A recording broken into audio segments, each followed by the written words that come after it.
فرزندای مرحوم خداوند رحمت و مغفرتشون کنه، در بحبوحه جنت مستقرشون بگردونه، تقواشون، خدا ترسیشون، محبت خدا و پیغمبر در فرزندا و نبیروهاشون هم عملی بگردونه. واقعا زندگی همی است. خدای تعالی یک عمری را برامون میته، یک مهلت برامون اختیار میکنه. به خاطر اون که بهانه جویی نکنیم، تمام شرایط امکانات برامون فراهم میاره. چشم و گوش و حواس نازنین خوب و همین نعمت‌ها را برامون عنایت میفرماید و در عوض از ما همین یک تقاضا و طلب داره. خدا را فراموش نکنید، شریعت گم نکنید، برای قیامت تو یک حاصل ببرید. الدنیا مزرعة الاخره او الدنیا جسر الاخره. حضرت صلی الله علیه و سلم گفت که این دنیا یک زمین کشت آخرت است، یا دنیای کپره که هست که آمادگی میگیری با او برای بعد حیات جاویدانی و حیات اخروی سفر کردن و حرکت کردن. اونم خشوع به حال کسی که وقتی که زندگی میکنه به قدر نعمت‌های پروردگار میرسه و پاس میداره که وقتی که سفر آخرت اختیار کرد در جوار رحمت الله عزوجلال قرار بگیره. زیرا ما مسئول هستیم، برای نمی تمام اعضای بدن ما مسئولیت داریم، در پیش خدا جواب میگیم. این السمع والبصر والفؤاد كل اولئک کان عنه مسئولا. بیشک سمع، شنوایی، بصر، بینایی، این قلب نازنینه که در هر یک دقیقه 70 بار فشرده میشوه. همین تصور کنید، همین دست 70 بار هم فشار بده در یک دقیقه مانده میشوه. شب و روز سال 12 ماه همین فشرده میشوه. برای همه این میگه صاحبش مسئوله. از همه همین در پیش پروردگار ما و شما پرسیده میشویم. شنیدم که پیر پسر را به خشم ملامت همه کرد که ای شوخ چشم، تو را تیشه دادم که هیزم شکن، نگفتم که دیواری مسجد بکن. خدا رحمت کنه شیخ سعدی را. میگه یک مسافر فرزند چه نصیحت کرده است، همین سیاست کرده که خدا جان تماس کنه که او من تو را تیشه خریدم دادم که هیزم بشکنی برای زمستان آمادگی بگیری، نگفتم که تیشه را بگیری برای دیواری مسجد بزنی چپا کنی. و حضرت نصیحت میکنه زبان آمد از بحر شکر سپاس، به غیبت نگرداندش حق شناس. همین زبان خدای تعالی به خاطر شکر سپاس ما را داده است که یاد خدا کنیم، ذکر خدا کنیم، طاعت و عبادات کنیم، به همدیگر سخنهای خوب و نیک بگیم. بهترین عبادت بعد فرایض الله داخل کردن خشنودی و سرور در قلب یک بنده مؤمن است. گذرگاه قرآن و پند است گوش، با بهتان و باطل شنیدن مکوش. این گوشهای نازنین خدای تعالی با او خاطر داده است که پند شنو باشند، نصیحت شنو باشند، صدای تلاوت قرآن با او گوش کنی. برای شنیدن بهتان و غیبت باطل نیست. به چشم از پی صنع باری نکوست، ز عیب برادر فروگی را دوست. خدای تعالی چشمای نازنین داده است با که صنع الله تماشا کنیم، شکرانه الله به جا بیاریم، نه اینکه فقط همه عیب جویی کنیم، عیبی برادر بکویم، عیب جویی کنیم. کل اولئک کان عنه مسئولا. از تمام همین اشیا فردا روز قیامت ما و شما پرسیده میشویم. اینا ببینید همین آدمیزاد خاصیتش همین است که همین یک لحظه اگر همین شکمبک سیر شید بخوای نخوای یک کس خاطی معاشرت میکنید، به معاشرت نمیشوه. اگر به معاشرت میشید خداوند جفت خلق نمیکرد تمام مخلوقات. ما امکان نداریم. همین در ترما میگن همه جای وزنی ترین اما ادیناش کمی رای، اکثرش توب نمیارن، دیوانه میشون، کریشش میره دیگه. و اگر معاشرت که نباشه او ایستو آدم پا میزنه. اما همون معاشرت باید طرزی کنیم که یک فایده و منفعت دنیوی و اخروی داشته باشه، یپی بیهوده نباشه، لاف گزافگویی نباشه. در جامع السنن امام ترمذی بر روایت از مادر مؤمنان ام حبیبه رضی الله تعالی عنها اومده است که میگه حضرت رسول الله صلی الله علیه و سلم نصیحت فرمودند کل کلام ابن آدم علیه لاله.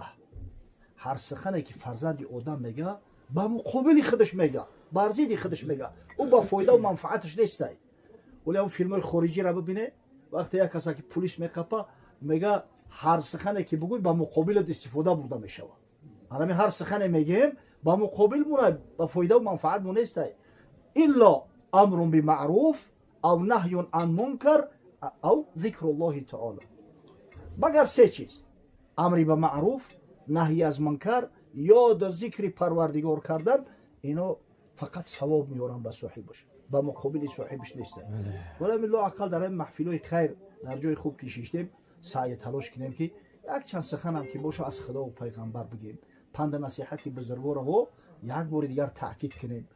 همین فرزند پدردار کسی را میگن که تعلیم و تربیت را از خود شنیده است، در ذهنش مانده است. او یکی نشنیده باشه او را بی پدر میگن.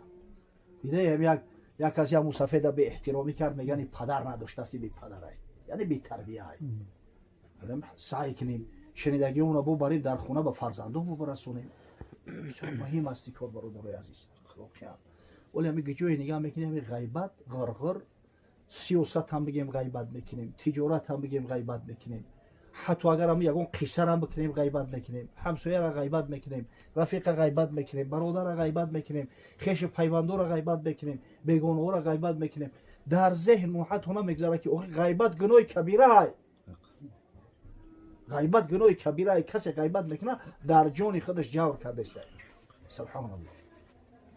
ولی همین در ماشین قصه خدا رحمتش کنه شیخ دوملا عبدالرحیم اشتی رفت علیه رحمه.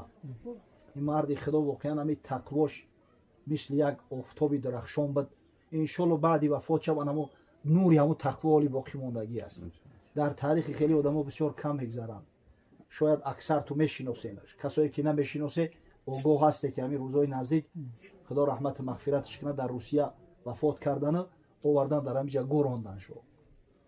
یک قصه عجیب از دوملای مرحوم شنیده ایم، باور کنه بسیار بسیار الحال همی گفتنشم به مورد است و برام یک پند نصیحت هم میشود. حضرت قصه کردن که در ایرپورت دبی ایستاده بودم، دو جوان نزدم اومدن، جوانای تاجیک. گفتن شیخ ما طالب علم، کمک ممکن اگر امکان علاج داشته باشیم. من میگم گفتم بچه من خیلی امکان علاج ندارم، شرایط ندارم، اما یک جایی میبرم تو که انشالله کمک تو میکنم. یک شیخ بد میگه همو این حضرت در همو پانگازی اشت بسیار یک مسجد و یک مدرسه زیبا ساختگی است. کسایی دیدین میدونن که به نهایت زیبا با تمام شکوه و شهامتش. میگه گرفتم طالب علم را همراه نزد شیخ رفتیم، خوب قبول میکرد، مهمان نوازی کرد. بعدا میگه به خاطر همو ادامه کار مسجد به من $10,000 داد. میگه او دو طالب علم $500 هدیه کرد.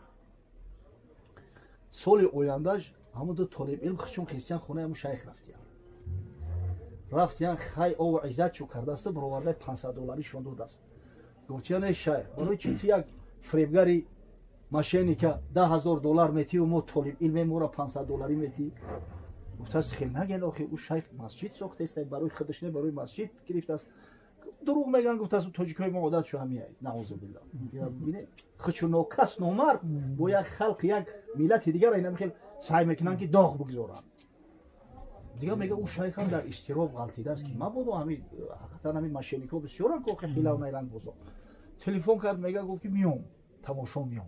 خیلی میگه یک کس هم تصدی کردیم از همین دوشنبه گرفتنش آوردنش. یه سالای پیشتر ای سالای شاید تا 2010 باشد آوردنش. میگه مردم استقبال گرفتن. وقتی چهره‌های کشوده مردم دید، نه مسجد دید، مدرسه را دید، بسیار ذوقش کرد.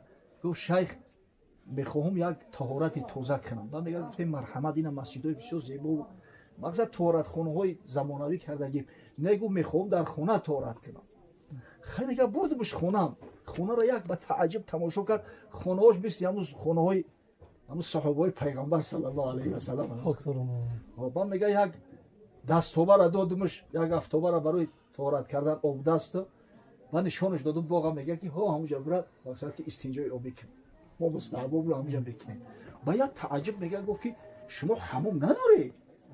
حاجت خونه نداری؟ مقصد برای نمیگه. گفتم صحابه پیغمبر نداشتن، ما همین تقلید به صحابه میکنم. عجیب میگه مستریب شد، یک هیجان اومد. میگه نماز خوانده برآورد. میگه $10,000 در دست داد که التماسی را در یگان جا صرف نکرد، به خاطر یا حمام یا طهارت خونه کرد. شیخ اینا ببینه مرد خدا طالب علم گرفته است، پیش یا شیخ برده است که به خاطر خدا کم کم دستگیری کرده. در عوض اینه که بو میریم بو بدگویی میکنیم، غیبت میکنیم، سخنهای قبیح میگیم، بسیار فعلی بد است. فردا روز قیامت به خدا قسم جواب میگه. انسان برای هر یک گپی میگفتگیش در پیش پروردگار جواب میگه. سعی کنیم که وقتی سخن میگیم مسئول باشیم، بدونیم که این سخنها یا به فایده و منفعت مونه یا به زیان و ضرر مو. بسیار شخصیتی بزرگ بودن اخی، آدمی بزرگ بودن که خیلی فرزندای خوب و صالح تربیت کردن، فرزندای مؤمن و مسلمان، نمازخوان و طالب علم تربیت کردن. ان شاء الله وقتی که شخص از دنیا گذشت بعدی سری خودش صدقه جاریه، علم نافع یا فرزند صالح باقی گذاشت، نامش در صفحه زنده ها است. مرده از زنده چی فرق داره؟ مرده عمل کرده میتونه، در صورتی که زنده عمل کرده میتونه، در صورتی که مرده الکی عملش منقطع شده است. اما وقتی که فرزند صالح باشد در حقش دعای خیر کنه، در هر نماز در قعده آخر در حق والدین دعا کنه اللهم اغفر لی و لوالدی، اوکه اجر و پاداش او عملا را در طبقهای نور میبرند، نزد پدر و مادر، نزد گذشته هاش تقدیم میکنن، وقتش خوش میشه و روحش والیده میشه و در حقش دعای خیر میکنه. پروردگار بزرگ با شنیده عمل کردن برامون نصیب روزی بده.